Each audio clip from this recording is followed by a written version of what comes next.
This is absolutely stunning. It's just beautiful. And one of the things we wanted to do is just maybe do kind of a destination feature on this particular place, because I know a lot of our viewers are looking for a place exactly like this. We get emails all the time, as far as people, looking for really high quality fishing camps, especially like fly-in camps, for example, that are maybe a little bit more budget friendly. If you're willing to spend unlimited amounts of money, you can do whatever you want to, but people are looking for something that, doesn't necessarily have to be fancy with gourmet dining, but something that's maybe a little bit more affordable, especially if you're going to bring your kids up or, some family members up, where one person's paying the bill for everybody. And we discovered this place, and it's pretty special. I call it a bear camp with a fishing problem, and since this place has been operated as a bear camp for years, you come for the bears, but you stay for the fishing. And so the bear season goes until end of June. And then after that, this place is open just for anglers. And tell you what, this is some crazy good fishing. And the reason I say it's like a budget friendly fly-in camp is you drive to Thompson, then you drive about 45 minutes down some roads, get to a lake, and then they boat you in here. So they'll pick you up, take you out in a big boat, haul all your gear and equipment in. And they've got smaller rental boats that you use while you're up here. And so it feels like a fly-in fishing camp. It fishes like a fly-in fishing camp, but since you don't have the fly-in component of it, that adds a lot of expense. This is something that's a lot more affordable, and so this is really doable if you're looking for a place where you just catch stupid numbers of fish. Feels like a fly-in fishing experience, but is a lot more budget friendly. This particular place is a gem.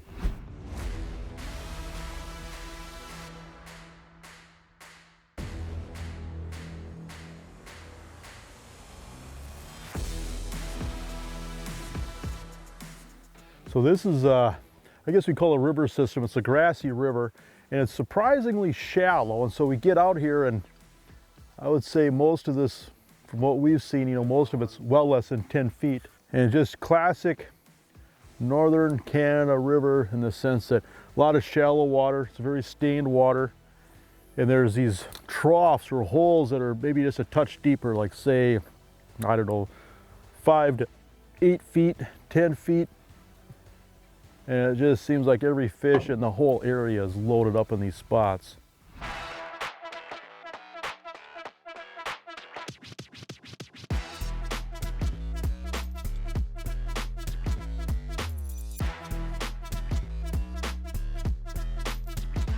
Got one? Yep. Oh yeah, lift them on up. That's a good one. It's fun to come to a place like this where realistically you can just get tired of catching fish without a lot of equipment. All we've got in the boat is an anchor, so you either drift and drag a jig, or you can cast a jig, or you can anchor. It's really simple fishing, but I can't even imagine how many fish are in some of this water. Where you can just anchor and sit in one spot and literally catch 50 to 100 fish a day without putting in that much effort. And so this is just stupid good fishing. And if you've never done anything like this, never experienced really dumb fishing, or stupid fishing is what I like to call it, you owe it to yourself to do this at least once in your life. You really do, because there is nothing better than just wearing yourself out on fish that want to bite. Some of these bites on these soft plastics are almost electric, where you just feel that thump. And basically what this is, you get dropped off on an island. And so there's a lot of water out here. Obviously there's no other developments, no other people fishing. And we haven't had to go that terribly far from the camp before we started catching fish. You could catch fish off the dock. I would bet money on that, I'm sure of that. But bring your own food, your own groceries, kind of fend for yourself. There's usually somebody on the island kind of looking after everything, but if you like to be by yourself and just have a little peace and quiet, this is a pretty special deal, I think. A lot of people would appreciate this. Eagles flying overhead, pretty cool. Part of the fun of this is just catching so many fish on jigs and plastics. I don't know if there's a funner way to catch fish. Oh yeah, nice walleye. Yeah, just a gorgeous fish. Just one after another.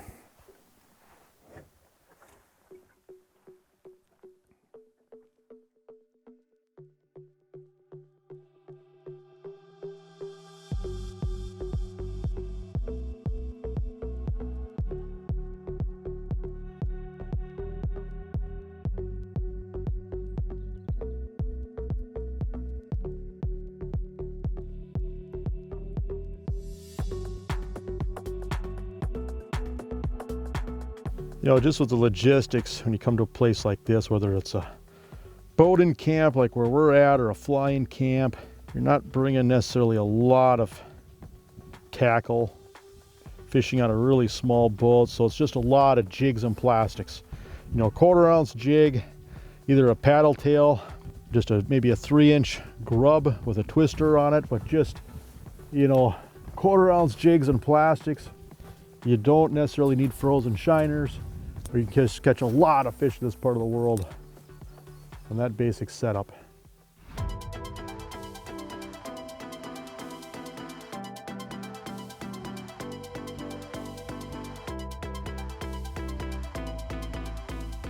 One big trend that we're seeing, people that ice fish especially, you know, if you have forward-facing sonar and you have it in an ice bundle, a lot of people are using those in their boats. So a couple different reasons. Obviously, if you don't have forward-facing sonar in your boat and you've got it in a bundle, you can take the bundle and use it in your boat, so that way you can get by with just one forward-facing sonar unit, in the sense that you can take the bundle, use it ice fishing, and then mount it in your boat.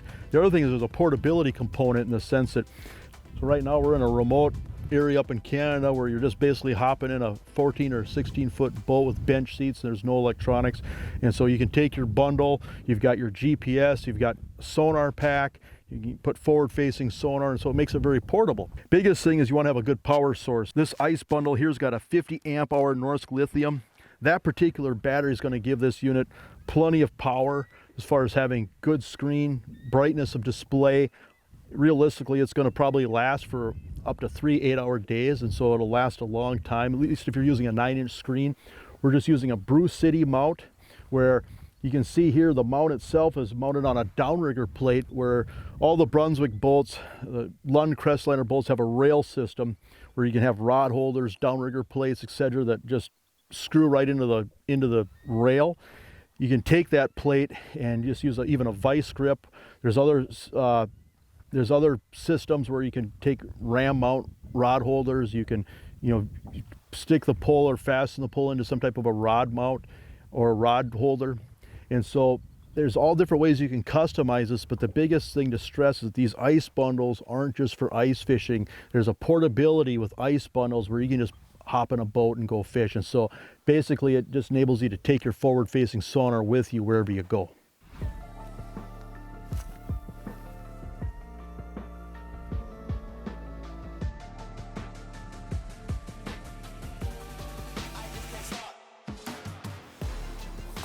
There we go. I think if you worked hard at this, you could probably catch 100 fish in a boat pretty easy. I think you could probably catch shore lunch in about 15 minutes if you wanted to. Just beautiful walleyes, perfect eaters.